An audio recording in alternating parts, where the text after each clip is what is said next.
If you searched how to buy shares of Inission AB, this short guide will show the steps to buy INISSB.ST on an online broker.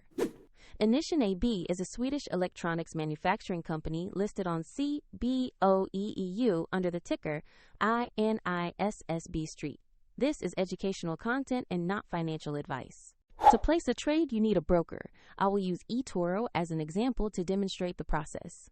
After registering, you must verify your account, usually with an identity document, and add funds before buying. Use the platform search box and type the ticker INISSB.ST to find the correct listing.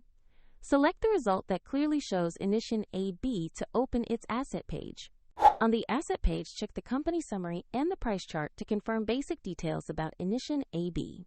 Make sure the page shows the INISSB.ST ticker and the correct exchange before proceeding.